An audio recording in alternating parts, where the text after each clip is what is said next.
Olá pessoal, eu me chamo Larissa e no vídeo de hoje eu vou falar um pouco sobre armadura dupla em vigas, um conteúdo abordado na disciplina de Estruturas de Concreto 1. Então, na armadura dupla em vigas, essas armaduras principais, elas estão localizadas tanto na face que está sendo tracionada, ou seja, na face inferior da viga, quanto na face que está sendo comprimida, que vai ser a face superior. Mais à frente, eu vou mostrar uma ilustração para facilitar essa compreensão. E dentre os pontos positivos da utilização da armadura dupla está no aumento do aproveitamento da seção e também no aumento da capacidade de carga do elemento. Então, a gente utiliza a armadura dupla quando a posição da linha neutra da viga ela não está dentro dos domínios 2 e 3, quando ela entra no domínio 4, e a gente sabe que não pode dimensionar a viga no domínio 4, isso porque no domínio 4 o concreto ele se rompe de uma maneira muito abrupta, então não tem um aviso prévio, logo ele não é dimensionado no domínio 4. Então, para isso, como possíveis soluções, a gente pode aumentar a seção transversal da viga, ou então aumentar a resistência do concreto, mas caso a gente não queira modificar esses dados, a gente pode utilizar a armadura dupla para solucionar aí o problema. E de acordo com a NBR 6118, a relação da posição da linha neutra sobre a altura útil da viga, ela tem que ser menor ou igual a 0,45, isso para concretos com um FCK com a resistência menor ou igual a 50 MPa. Isso significa que essa razão ela não pode exceder a 0,45, justamente para garantir o comportamento dúctil.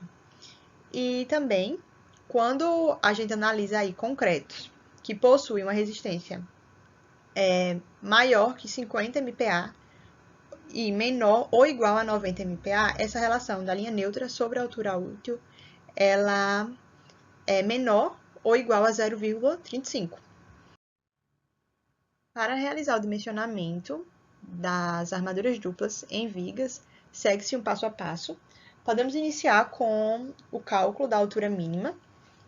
Para isso, a gente vai realizar esse cálculo e obter o D mínimo. Se esse D ele for superior, se essa altura ela for superior à altura apresentada lá no dimensionamento, então, nesse caso, nós iremos utilizar uma armadura dupla. Caso contrário, se esse valor for inferior à altura útil apresentada no dimensionamento, nos dados do dimensionamento, então, teremos aí uma armadura simples. Então, caso a gente obtenha aí uma armadura dupla, nós seguiremos com o cálculo do momento limite. Depois, vamos calcular o momento, que está representado aí por M2, mas nada mais é do que o momento atuante, menos o momento limite. Depois, seguiremos com o cálculo da armadura tracionada e, por fim, o cálculo da armadura comprimida. Então, de início, iremos realizar o cálculo da altura mínima, certo? Representado aqui pelo D mínimo. Nesse caso, vamos multiplicar 2 vezes a raiz de MD no numerador, que nada mais é do que o momento atuante, que ele é obtido através do momento característico, vezes o coeficiente de segurança, que é 1,4. Aqui no denominador, a gente vai multiplicar a base da seção transversal vezes a resistência do concreto, que nesse caso será o FCK sobre o coeficiente, que no caso desse coeficiente é também 1,4.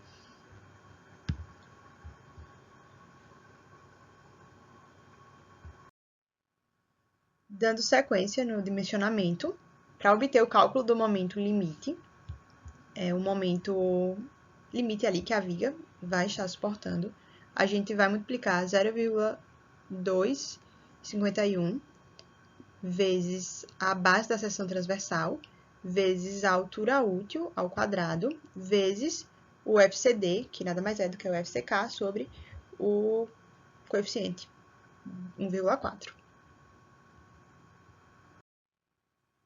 Para obter o momento, que será resistido tanto pela armadura comprimida, como também por uma armadura tracionada, que a gente chamou aqui de M2, nós vamos obter esse valor a partir da subtração do MD, que é o momento atuante, menos o momento limite. Para obter o cálculo da armadura tracionada, nós iremos inserir os valores nessa fórmula, no qual a gente vai ter aqui o momento limite, dividido por 0,82, vezes a altura útil, vezes o FYD, que vai ser o FYK dividido por 1,15, né? A resistência do cálculo aí do aço, certo? O FYD. Mais o M2, né, que a gente viu anteriormente, que é o MD menos o M limite, dividido pela altura útil, menos esse Dzinho linha, que vai ser a distância entre o centro de gravidade da armadura comprimida até a borda superior, esse valor aqui, né, vezes o FYD. Seguindo com o dimensionamento, para o cálculo da armadura comprimida, primeiramente a gente vai analisar a deformação do aço. Para isso, a gente tem essa formulação, no qual a gente tem 0,0035 vezes o x-limite menos o d', que é a distância entre o centro de gravidade da armadura comprimida até a borda superior, dividido pelo x-limite. O x-limite nada mais é do que a posição da linha neutra, que vamos trabalhar no limite do domínio 3.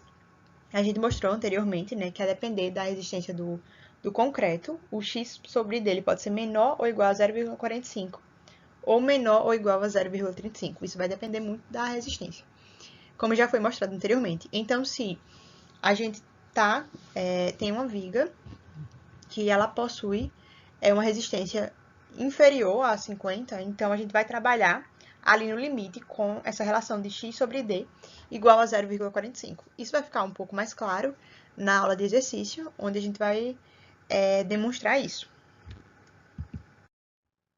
Obtendo a deformação do aço, a gente vai encontrar a tensão na armadura comprimida.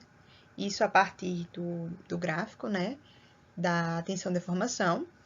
Vai ficar melhor de ser compreendido quando a gente for aplicar diretamente no dimensionamento, mas com o dado da fórmula anterior, a gente consegue encontrar esse F'S. E aqui vocês podem observar o cálculo da armadura comprimida, propriamente dito, onde no numerador a gente vai ter o M2, que vai ser esse momento resistido por uma armadura comprimida e por uma armadura tracionada, dividido pela altura útil menos a distância entre o centro de gravidade da armadura comprimida até a borda superior, vezes o F'S. Então, gente, é isso. Obrigada pela atenção e até a próxima.